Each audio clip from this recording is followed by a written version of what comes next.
السلام علیکم ورحمۃ اللہ وبرکاتہ۔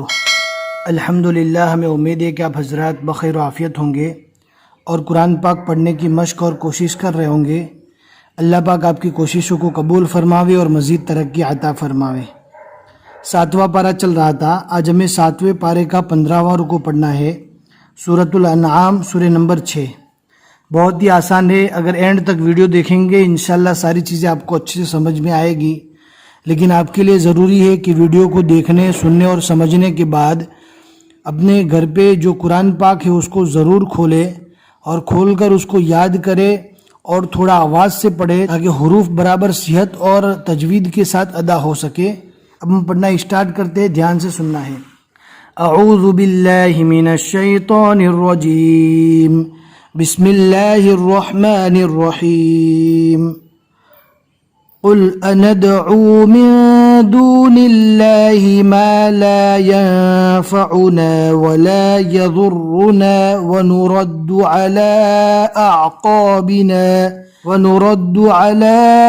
أعقابنا بعد إذ هدانا الله كالذي دال کو ڈائریکٹ سین سے ملانا ہے، یا اور الف کو چھوڑ دینا ہے اس لیے کہ اس کے اوپر حرکت نہیں ہے۔ كالذي استهوته الشياطين في الأرض حيران له أصحاب يدعونه إلى الهدى ائتنا قل إن هدى الله هو الهدى وأمرنا لنسلم لرب العالمين وأن أقيموا الصلاة واتقوه وَهُوَ الَّذِي إِلَيْهِ تُحْشَرُونَ وَهُوَ الَّذِي خَلَقَ السَّمَاوَاتِ وَالْأَرْضَ بِالْحَقِّ وَيَوْمَ يَقُولُ كُن فَيَكُونُ قَوْلُهُ الْحَقُّ وَلَهُ الْمُلْكُ يَوْمَ يُنفَخُ فِي الصُّورِ۔ یہاں پر الثلاثۃ لکھا ہوا ہے۔ الحمدللہ یہاں تک 7ویں پارے کا پونا پارہ مکمل ہو چکا، لیکن ہمیں رکوع تک پڑھنا ہے۔ عالم الغیب والشہادہ وہو الحکیم الخبیر۔ وَإِذْ قَالَ إِبْرَاهِيمُ لِأَبِيهِ آزَرَ أَتَتَّخِذُ أَصْنَامًا آلِهَةً إِنِّي أَرَاكَ وَقَوْمَكَ فِي ضَلَالٍ مُبِينٍ وَكَذَلِكَ نُرِي إِبْرَاهِيمَ مَلَكُوتَ السَّمَاوَاتِ وَالْأَرْضِ وَلِيَكُونَ مِنَ الْمُوقِنِينَ فَلَمَّا جَنَّ عَلَيْهِ اللَّيْلُ رَأَى كَوْكَبًا قال هذا ربي فلما أفل قال لا أحب الآفلين فلما رأى القمر بازغا قال هذا ربي فلما أفل قال لئن لم يهدني ربي لأكونن من القوم الضالين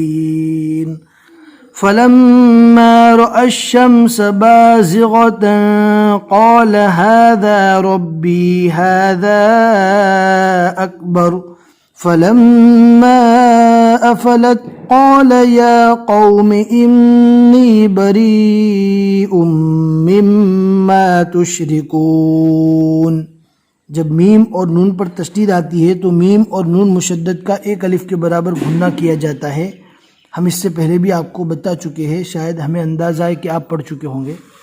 انی وجہت وجہی للذی فطر السماوات والارض حنیفا وما انا من المشرکین وحاجہ قومہ۔ یہاں پر حرف مد کے بعد والے حرف پر تشدید آ گیا، ہم نے اس سے پہلے بھی سکھا دیا ہے، آپ ہمیں کومنٹ میں ضرور بتائیں کہ یہاں پر کون سا مد ہوگا۔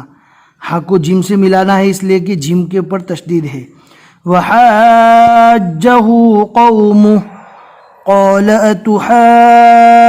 اتحاجونی فی فا کے بعد اگلے صفحے میں اللہ کا لام ہے، لہٰذا اللہ کے لام سے فا کو ملانا ہے، اور یہاں پر وہی مد ہوگا جو ہم نے یہاں پر بتا دیا، ہا کو جیم سے ملانا ہے اور جیم کو نون سے ملانا ہے۔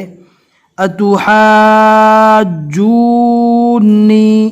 فی اللہ وقد ہدان ولا اخاف ما تشركون به الا ان يشاء ربي شيئا وسع ربي كل شيء علما افلا تتذكرون وكيف اخاف ما اشركتم ولا تخافون انكم اشركتم بالله ما لم ينزل به عليكم سلطانا فأي الفريقين أحق بالأمن إن كنتم تعلمون۔ یہاں پر میم وقف لازم کی علامت ہے، یہاں پر رکنا ضروری ہے۔ الذین آمنوا ولم يلبسوا ایمانہم بظلم اولئک لہم الامن وہم مہتدون۔ صدق اللہ العظیم۔ الحمدللہ، ہمیں امید ہے کہ آج کا سبق بھی آپ کو اچھے سے سمجھ میں آ گیا ہوگا۔ آج کے رکوع میں ہم نے 12 آیتیں پڑھی، یہاں تک الحمدللہ سورۃ الانعام کے 9 رکوع مکمل ہوئے اور 7ویں پارے کے 15 رکوع یہاں تک مکمل ہو چکے، اور 82 آیتیں ہم نے سورۃ الانعام کی پڑھی۔ اگر آج کا سبق آپ کو سمجھ میں آ گیا ہے تو لائک کر کے ہمیں ضرور بتا دیں تاکہ تسلی ہو جاوے کہ آپ کو سمجھ میں آ گیا ہے، اور اپنے دوستوں کے ساتھ ضرور شیئر کریں۔ بس آج کے لیے اتنا ہی سبق، پھر ملیں گے اگلے سبق میں انشاءاللہ۔ السلام علیکم ورحمۃ اللہ وبرکاتہ۔